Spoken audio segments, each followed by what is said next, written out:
Hello, my name is Blake Patterson, and welcome to Real Values. On this week's episode, I discuss Kelly Reichardt's The Mastermind. Considering the public's lukewarm reception toward her latest film, The Mastermind, I was not exactly surprised to see people who were not on board with it, because Reichardt, as talented as she is, makes films that will work for people who are not only willing to follow her at her own pace, but think about what she is showing you through a character or characters rather than telling you what and how to think.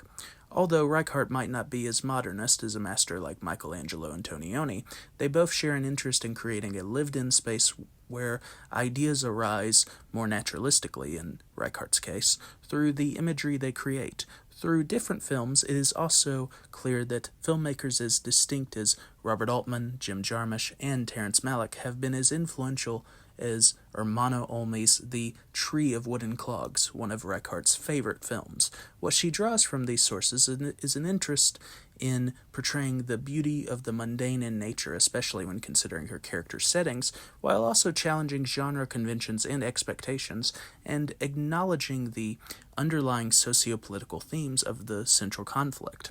In The Mastermind, Reichardt develops a character study of an unemployed carpenter named James Blaine Mooney, played by Josh O'Connor, who decides to steal 4 Arthur Dove paintings from a local art museum in Framingham, Massachusetts, and all the troubles that arise from the heist. Although he might successfully steal a tiny wooden soldier from the museum, the title of Reichardt's film is ironic because JB proves incompetent at putting his scheme into motion.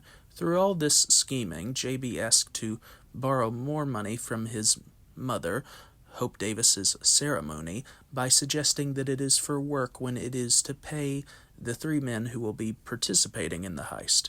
From a getaway driver backing out of the heist after stealing a car to one of the thieves, Javion Allen's Ronnie Gibson, assaulting a security guard and scaring a driver in front of the stolen car with a gun, the plan does not go as smoothly as JB intended, which is how its eventual tragedy begins. Through this art heist, Reichardt has subverted the genre's conventions by creating a portrait of a man who has decency within, but is too selfish to make the right decisions for himself and his family. We laugh at the mistakes that occurred during JB's journey from planning and committing the heist to trying to avoid being caught by the authorities. Yet Reichardt's humor does not come from a patronizing place. There is a lingering sense of quiet tragedy that becomes apparent at different moments in the film, when we know JB's life will never be the same or the dream he had imagined. During the heist, a young girl recites Alfred de Musset in French, and one specific quotation becomes a significant part of the heist and the film itself. "It is I who have lived, and not a factitious being created by my pride and boredom." Reichardt emphasizes this part of the subtitle for the rest of the heist, and not a factitious being created by my pride and my. What it suggests within the context of the film is that men like JB are so under the influence of the idyllic expectations of what an American family man should be that it pressures him subliminally into pursuing this opportunity.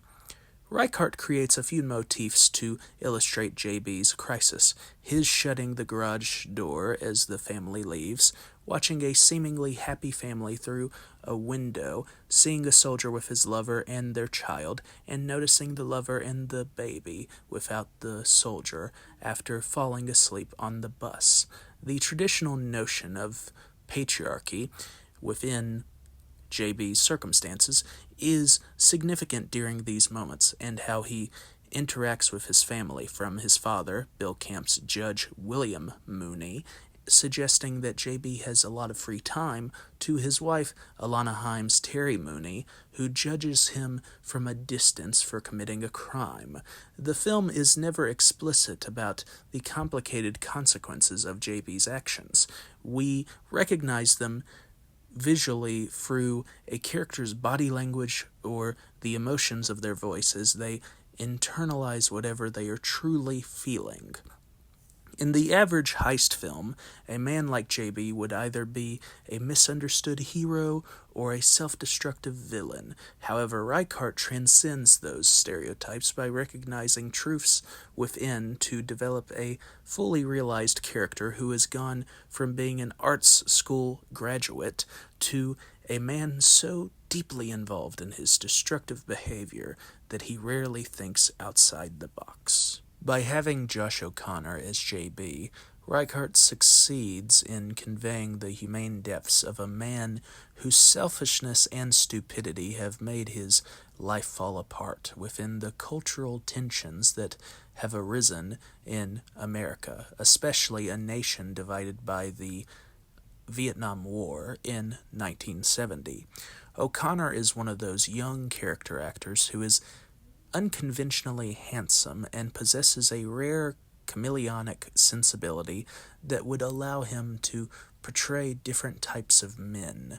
O'Connor is empathetic in presenting what makes JB appealing to people while also capturing the half-thought-out decisions that lead to his frustrations. The other performers are also effective in what they bring to the narrative, but the film is built around O'Connor's performance.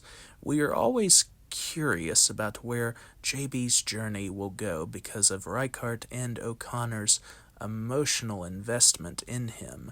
When JB finally faces the law, it is in the most ironic of circumstances, where he tried to blend in with an anti-war protest before police officers attacked the protesters and assumed he was a part of the crowd when he was merely trying to avoid getting caught for his museum heist and the money he recently stole from an elderly lady. The bold ending is an amusing and sorrowful way to conclude JB's story, and its sensibility is akin to what Jarmusch achieved in his endings for Dead Man and Ghost Dog: The Way of the Samurai.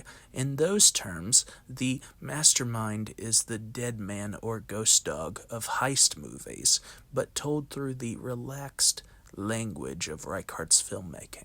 As a filmmaker, Reichardt has matured wonderfully in how she creates a filmic look with her cinematographer Christopher Blauvelt, as if she directed films from the late 20th century. They exist in artful ways that are indicative of what was accomplished in the new Hollywood era and the indie movement that arrived a few years later through filmmakers like Jarmusch and Spike Lee. The spirit of Reichardt's filmmaking and what she finds fascinating aesthetically might not be for the average viewer, but her uncompromised resistance is a part of what has established her as one of the best living American filmmakers. When most American films are limited by the standards of commercial filmmaking and how they develop a quick rhythm or emphasize plot over character and atmosphere, it is refreshing when a filmmaker like Reichardt is precise in how they want their film to evolve and exist, even if it is not for everyone. Through Rob Mazurik's jazz score and the historical specificity of her craftsmanship, Reichardt has created a rare 70s period piece that actually feels attuned to its era aesthetically and dramatically. Thank you for watching this video. Have a great night.